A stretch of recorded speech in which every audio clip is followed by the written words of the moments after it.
Is Google an average company? Google is a far superior company. Companies like Apple, Amazon, Microsoft, Google, they're going to be able to capitalize on whatever new trend comes along for a business that can survive attacks. So that's the quality of the business. Is it something like moat? Moat, and I can't remember the word in Korean. 해자. 해자, that's right. You want a 해자 around the business. Is the price different? Yes. The price is better. It's on sale. It's on sale.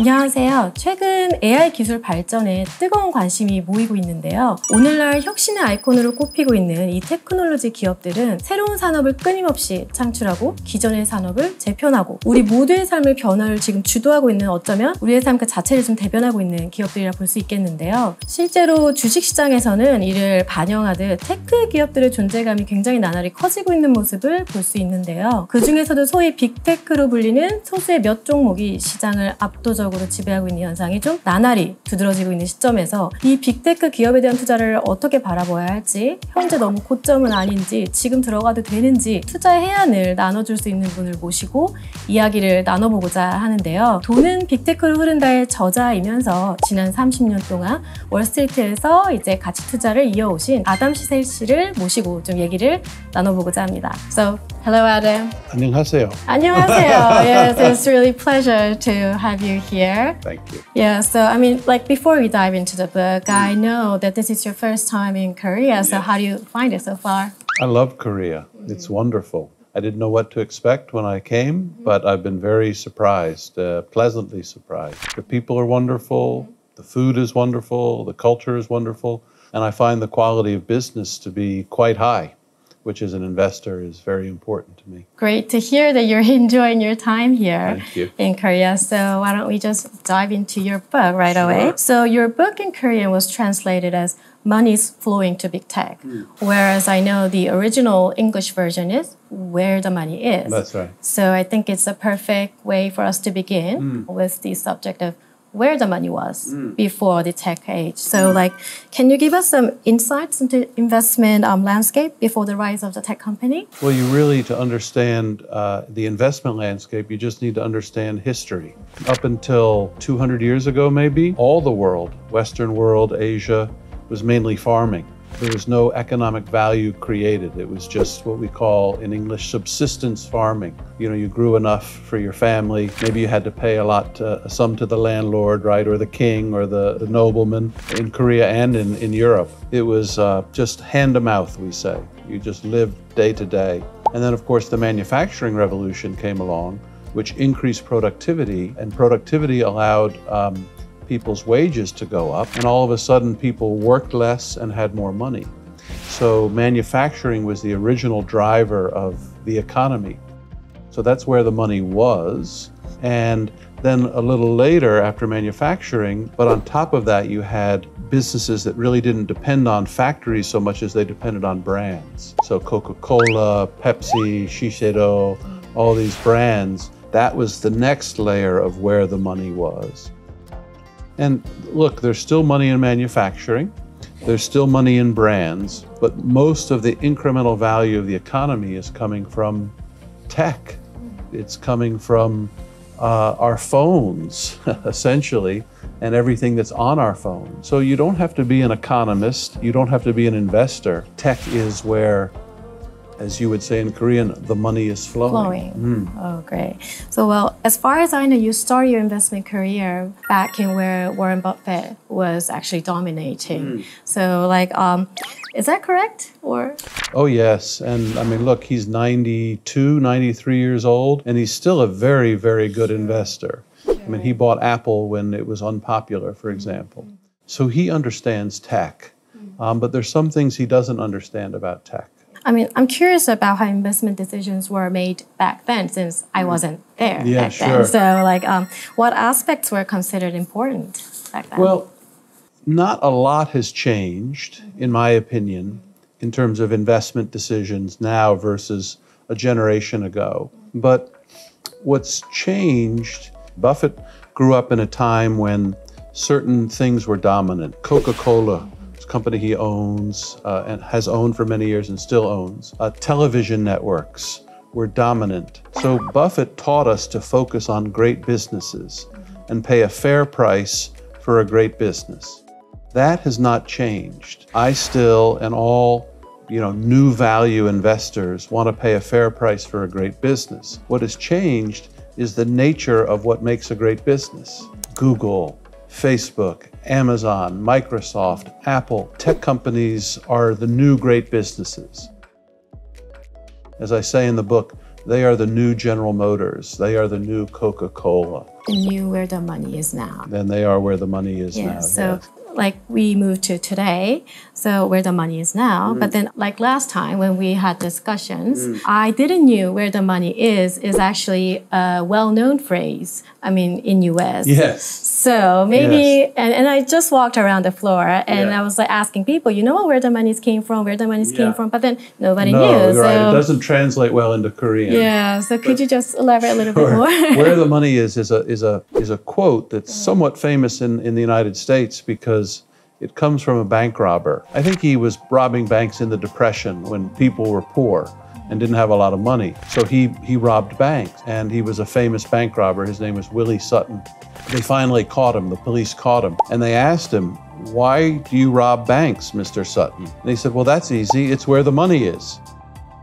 So it was a funny response to a straightforward question. So in other words, for an investor, the punchline, so to speak, is go to where the money is, right? Not manufacturing, not so much to brands. We want to go to tech, which is where all the value or most of the value in the economy is being created. Sure. So the money is obviously, we're talking about tech. So then how has the market actually shifted and what are the significant changes like compared to the old days? Well, think about a business like Coca-Cola, which is one of the best businesses ever invented. So what Coca-Cola did was rather magical. They put together sugar and water and put it in a can, a red can, with the Coca-Cola logo, and people want to buy it, right? I could make a generic Coca-Cola for 20% of the price and nobody would buy it, right? Or Walt Disney, for example. Their value is not in their factories and so forth. The value is in their characters, in their stories. Frozen, Snow White. They own the Star Wars franchise. That doesn't cost a lot to produce, but they can charge a lot for it. So those are the great businesses of the late 20th century. But the tech companies, those businesses are even better because when Coke makes their product, they still have to buy sugar and water. Tech companies don't have to buy anything. Only people, maybe? That's right. They hire people. But what we call in the investment world their cost of goods, the cost to make the goods, has nothing to do with anything physical. It's zeros and ones. It's digital, right? So it's just engineers sitting there. Furthermore, when a tech company wants to expand, all it has to do is hit a button and deploy.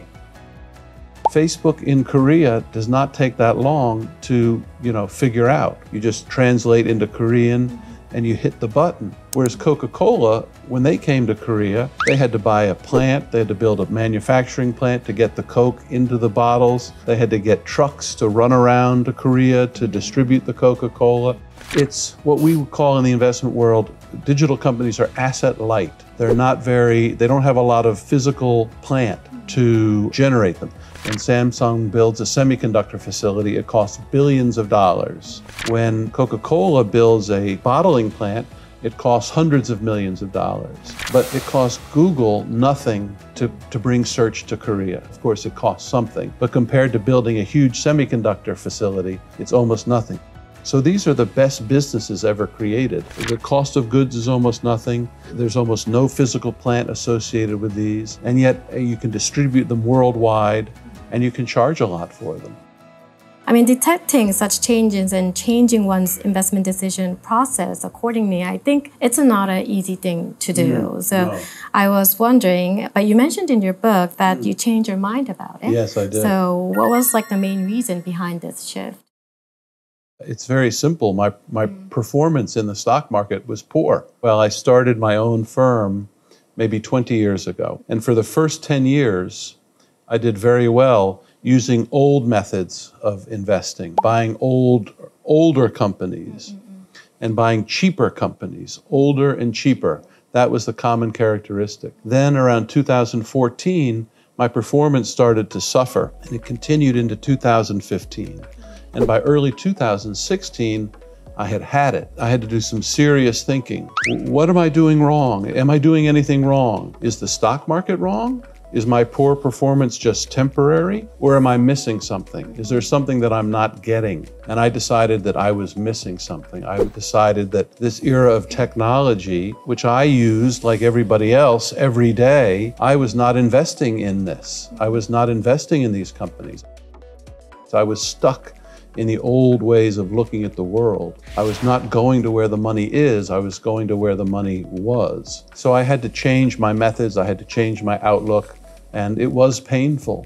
But I'm very glad I did it because my performance now is much better. And I feel like my viewpoint is aligned with reality, with the reality of today. So then, can you share some fundamental principles of investing, like how we should evaluate tech stocks now then? I think it's actually, people get mystified by the stock market and they think it's this big magical sorcerer and they see the prices changing in red and green and things go up and things go down. I would encourage people to just ignore that. It's what we would call in the West noise. It's not signal.